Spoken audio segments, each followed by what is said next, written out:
Hi friends, Nishu नीत की दुनिया में है आपका स्वागत। और हो गई है सुबह और मैंने फटाफट से अपना वार्म वाटर रेडी किया। इसमें मैं जीरा, सौंफ, मेथी, अजवाइन और दालचीनी और हरड़ बहुत चीज़ें डाल के बनाती हूँ। मॉर्निंग में पीने से ना आपका पूरे दिन मतलब टमी अच्छा रहता है, आपको उलझन नहीं होती। जिनको गैस्ट्रिक प्रॉब्लम होती है ना, उनके लिए तो बहुत ही अच्छा है। फिर मैंने पिया वो पानी, फिर अनी की लंच की प्रिपरेशन स्टार्ट कर दी। स्टार्ट करने में आज अनी की डिमांड थी कि वो खाएगा हलवा। फिर मैंने उसके लिए हलवा बनाया। एक्चुअली गाइस पता है, वो हलवे में ना कोई भी ड्राई फ्रूट्स नहीं खाता।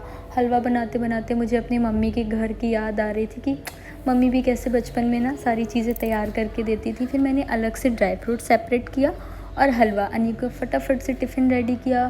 और सच में ना मम्मी के घर की बहुत याद आती, क्योंकि अभी तक ना मैं मम्मी के घर पे थी और मुझे कभी नहीं उठना पड़ा था। मम्मी ही अनी का लंच रेडी करके देती थी।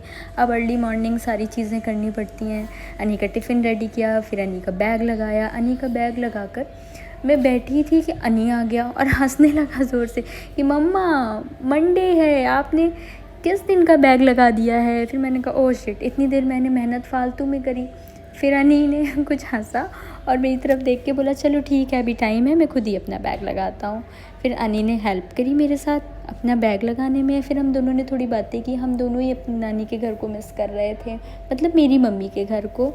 और मिस करते हुए फिर अनी ने बोला चलो मम्मा मैं निकलता हूँ, बाय बाय। फिर अच्छा, स्कूल का भी टाइम कुछ अलग ही होता है ना गाइस। वो चला गया स्कूल और मैं नीत को ना यहाँ पे छेड़ रही थी। मैं भी रेडी हो गई थी सलोन जाने के लिए कि चलोगे चलोगे। तो बोली नहीं, मैं नहीं जाऊँगा। फिर मैं पहुँची सलोन पहुँच के मैंने अपने स्टाफ से कुछ बात की। ये सारे मेरे बच्चे हैं जो मुझसे पढ़ते हैं। मैं इनको ऑल कोर्स सिखाती हूँ। अब इनका मेकअप का क्लास चल रहा है। अभी तक और भी चीज़ें थी, स्किन था, हेयर था, सारा कंप्लीट हो गया था। तो मैं इनको आज के डे के बारे में बता रही थी कि आफ्टरनून मैं 2 बजे के बाद ना ब्राइडल शूट करूँगी। तो अभी तुम लोग लंच वगैरह करना चाहते हो, घर जाना चाहते हो तो होकर आ जाओ। अभी तुम्हारी कोई प्रैक्टिस क्लास नहीं है। फिर कुछ ट्रेनर आए थे, उनसे बातचीत होने लगी। फिर आ गया हमारा फाइनली लहंगा। फिर आरती ने लहंगा, ज्वेलरी सब कुछ दिखाया। फिर मैंने देखा, उसके बाद बच्चे आ गए। फिर हमारी क्लासेस स्टार्ट हो गई। गाइस मैं ना मेरे सलोन में क्लासेस भी देती हूँ और बच्चों को मैं काफ़ी टाइम से पढ़ा रही हूँ और रिस्पांस भी अच्छा है, फीडबैक भी बहुत अच्छा है।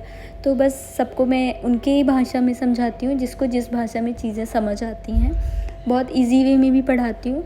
और मैं उनको सिखा रही थी कि ऐसे स्टिकी सी थोड़ी सी जो क्रीम होती है ना, वो विंटर्स में ज़्यादा अच्छी होती है। और ये देखो मेरे स्टूडेंट की मस्ती देखो। स्टूडेंट हो या स्टाफ हो, बहुत ही कंफर्ट है हमारे सलोन में और बहुत मज़ा आता है सबको। हम सब हंसी मजाक कर रहे थे। फिर शूट की तैयारी हो गई। शूट में ना कुछ चीज़ें समझ नहीं आ रही थी कि बड़ी मतलब समझ नहीं आ रहा था कि कौन सा स्टेप करें, इस तरफ करें कि इस तरफ करें।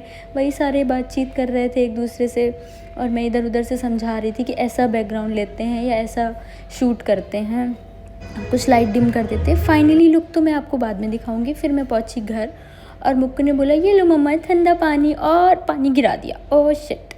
मैंने कहा चलो कोई बात नहीं। फिर मैंने फटाफट से वाटर क्लीन किया और मैं आई तो देखा अनी अकेले ही लगा था। वो कुछ नक्शे में बना रहा था। तो मैंने कहा तुम क्या कर रहे हो भाई, अकेले ही मगन हो। उसने बोला हाँ मम्मा मैं अकेली मस्ती कर रहा हूँ, आप